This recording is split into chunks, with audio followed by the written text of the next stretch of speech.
25 years ago, two students unleashed horror inside Columbine High School, killing 13 people, most of them students.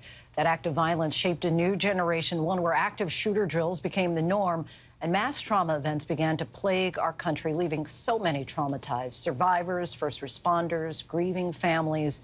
But there's a group of people who came together with shared experiences, leaning on one another, proving that while the path to healing is long and winding, life after loss is possible. Our Morgan Norwood takes us to Littleton, Colorado, all these years later for tonight's Prime Focus. Here in Colorado, we have a pretty substantial homeless problem. And so we decided to do a campaign called Opening Cans of Love. We would try and get can openers for the cans. 25 bags of food, which is a bag of food for every year that everything has happened. For Missy Mendo and countless others, there was a life before Columbine. We do know that several victims have been taken to hospitals across the metro area. A time when images like these were rare, shocking, and unsettling. A massacre in a small-town high school. Now is life after Columbine. Never in my wildest dreams did I think this would have ever happened in my life or in my community. People are getting shot all around me. The mass shooting inside Columbine High School in Littleton, Colorado killed 13 people, most of them students. This is the Denver Rocky Mountain News, where the word simply is horror, and that really says it all. Since that day, April 20th, 1999, 25 years ago, more than 370,000 students have experienced gun violence at school. I barricaded with 59 other students in the choir office for 3 hours until SWAT came and got us out. For the teen survivors, now firmly in adulthood, and teachers, some in the twilight of their careers, it's hard to look back. But back then, it was even harder to look forward. I had realized that because of what I had been through, that I had had more funerals than I had had birthdays at that point. We didn't have any context for a school shooting, couldn't name a school shooting. It's a big part of my identity and who I am, and not necessarily that day, but more who I've become, and a large part of that is because of the aftermath, overcoming. Their lives forever intertwined in an act of public violence that has become so notorious, it's taken ownership of a single word: Columbine. At first we thought it was just firecrackers, and until we saw the black guns come out of the trench coat, and that's when we knew it was real. How often do you pass this school? When I first moved back from the East Coast, it was hard. I would get anxiety. I would try to avoid the road. 6 weeks of therapy after it initially started, I received the insomnia diagnosis as well as the question of PTSD. Somebody had asked my mom, when did you feel that Melissa was going to be, or that Missy was going to be different? And she said, I knew Missy was going to be different because she was 14 years old, sleeping with her shoes on in between her parents every night for weeks. It's it used to be a very emotionally charged street, but now it's every day, and sometimes I think about it, sometimes I don't. I do feel like I put that pressure on myself because I wanted to feel better. Who wouldn't want to feel better immediately after something like that? I don't want to project anything onto my kid. And so I decided to go back into therapy because I didn't want to project anything onto her. And if there was something that I could prepare my kid for the best opportunity in life, I was going to do that. The years following the shooting, living in the shadows of insidious trauma, Missy and the others sought understanding, something they only found in those who could understand their unique pain. Heather, Kiki, you were also survivors of Columbine? I was a senior in 1999, and I was in choir class, and then gunfire erupted outside the door, and a lot of the students ran out one of the exits, and I did not. I'm not sure why. I think it was just like, don't overreact. We don't really know what's happening. And Kiki, you were in the room with Principal DeAngelis as you found out. Right, yeah, I was with Frank in his office, and his secretary came in to let us know, or let him know, that it was coming over the radios that there were shots fired in the Commons. So I saw Frank run down the hall. I could also see the silhouette of a person holding a long gun. This was your first time on the job here. Yeah, it was my first year teaching, and still here, still teaching, but couldn't imagine, leaving or being anywhere else. I want to fast forward a few days after the shooting. Take me through what that was like. It was televised. Everybody was watching the graduation. We had seniors who were killed that day, so it was very emotional. It was a really emotional time and really confusing because you are celebrating this mile mark in your life. I remember feeling just so conflicted, how can I celebrate and how can I do anything while, this has just happened. Yeah, Missy, you've talked about that survivor's guilt.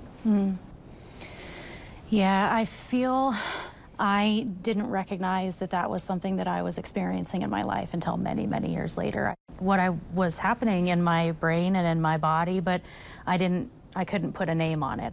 In a snowball effect of grief and loss, Missy, Heather, and Kiki became the first modern iteration of mass shooting survivors, finding solace in their similarities in a group that only grows beyond Columbine. Sherry, you're also a survivor. Yes.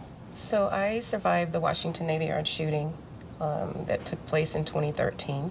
At this hour, it appears that we have at least 12 fatalities. It was just like, you got to get out. We go downstairs, we get out into this alleyway, we hear this loud boom right on the other side of the wall.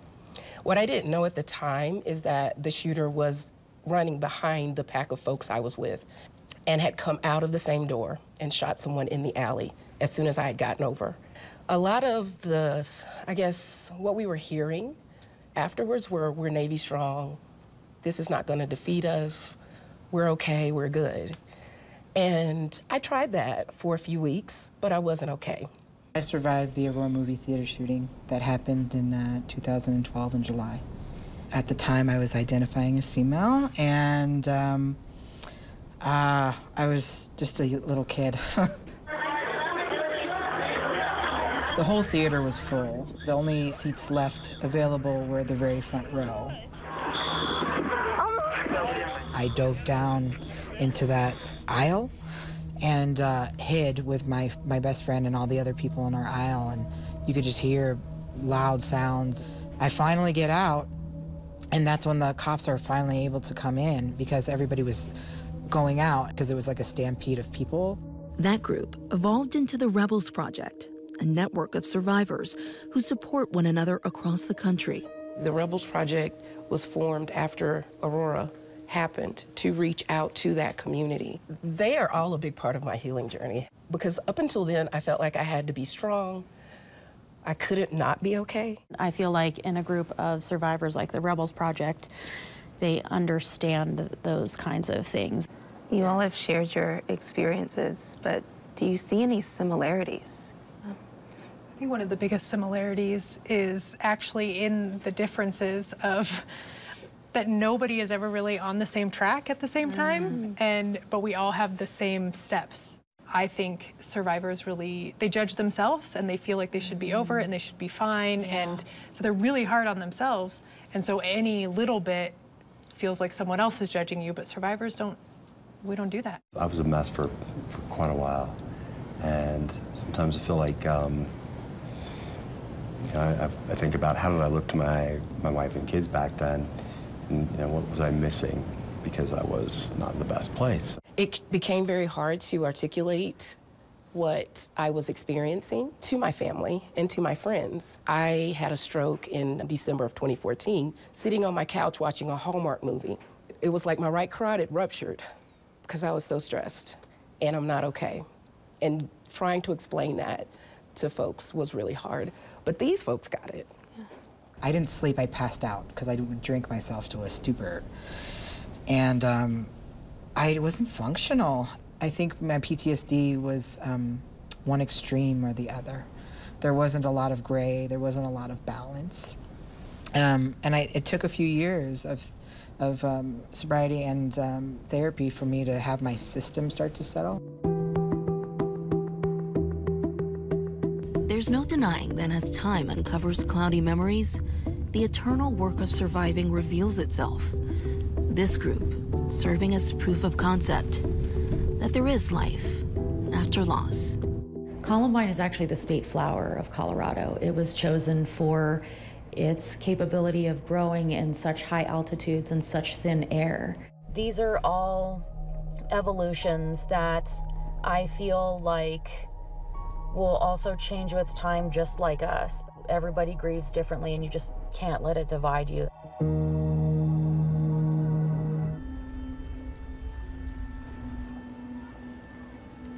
For a man who was once the head of a storied SWAT team, life looks a little different. My friend was selling this bike shop, and so he said, well, I'll buy that. And it's been a great, wonderful last year and a half owning and working with these guys at the bike shop. They're wonderful. Everyone's retired, so we just work because we enjoy it now. From the comfort of his bike shop, now retired, removed from the mountains of Colorado, Grant Whitus is able to look back. We're right at the McDonald's now, and it's, perhaps you could see medical attention is being brought right now to some of the victims of this shooting incident. We look back into the 80s where we had mass shootings at McDonald's in California. We heard about it. As you can see, people are being brought out. There were hundreds of rounds fired. But you look at Columbine, you got cell phones, you've got vans, media vans going around. Everything's real time. Obviously a developing situation, and we'll just be keeping you posted with the latest. Grant was the first SWAT officer to run towards the gunfire inside Columbine High School in Littleton, Colorado on April 20th, 1999. Back then we had pagers. When it was a SWAT call, pager goes off. By the time I got there, there had to be 300-400 cops. The streets were packed. Inside, 2 active shooters targeting their peers. Once we got in there, we couldn't hear past the next room because of all the alarms going off. When we hit the ground, we started going door by door looking for them. They're scared to death, So, and that was the first time I'd seen anything like that, where children were so scared they wouldn't move. We finished clearing that first level, and there was probably 200-300 kids that we had got out of that first level and out to the street. That was where the media were showing them running out of the school, walked down to the library, not knowing that the library was the main homicide scene at that time. As soon as we got to the door, I said, I'm going around. And I went around them, made entry in there, and as I made a left into the room, there were 3 young children, young girls in there laying. 2 of them were dead. One was still alive. So as I stepped over her, believe me, in my mind, we're in the right place, and we were about to get in a firefight right there. So I stepped over the first girl. The second girl had held her hand up for me to help her out, and I said, I can't stop. By then, the massacre was over. The killers had taken their own lives after killing 13 others, most of them students, leaving law enforcement with agonizing takeaways from their response that day and invaluable lessons learned. From then on, we started preparing for the next school shooting. And we'd always say, there's another one coming now. They're going to copycat this. Columbine became a defining moment of his career and in the future of emergency response. What we learned over the time was, certainly back then, it was surround, wait for SWAT. But later on, everybody was going in. So that's what we were teaching. You get in, small group of people. We first started with 4. You first 4 go immediately. Then it cut down to 1- and 2-man's response to the active shooter. But no matter what, the first person was through that door, engaging the shooter. At least they might have been able to take him out, but he can't be off shooting people when he's in a firefight with the cops. Whitus, like so many first responders, still carries the enduring pain of that day. It affected me over the years, but I was that guy that said, I will never crack. And then when I retired from SWAT, I almost cracked then. But it's not like I suffered through, I don't have nightmares about it, anything like that. It just tore me up when it finally ended. The failures at Columbine now curriculum. I was contacted by the National TAC Association within days, and they said, hey, we need a plan to attack this. What are you going to do? Let's come up with a plan, and that's where rapid and immediate deployment started. So they came up with it. We said, all right, this is the teaching model, and we started teaching right away. We started with our department, spread out through Colorado. Within a few years, we started Tech One Consulting, where we were traveling on our own and teaching. We have to get all departments trained, and it's not so much the law enforcement officers. I bet if you look at the failures on these large departments, it's in their admin, meaning the cops, the SWAT guys want to go in, and somebody up in that level that didn't get that training because they were too high to get that training, it felt like they were too high, told them not to go. So they're sitting outside when they know they need to go. But if they go in, they're getting fired. If they don't go in, children are getting killed. So we need cops through that door immediately.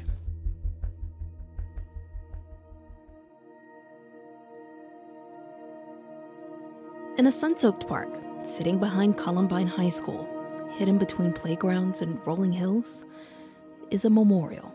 Tom, tell me about this part of the memorial. So there's 13 stations here, and the families were given the opportunity to say what they wanted to say about their loved one. In this case, it was my wife that came up with all of this. She did just a wonderful job of describing Daniel and his gentle spirit and his shy grin. That gives the smallest glimpse into who each victim was. Sometimes being intense. It could be that way.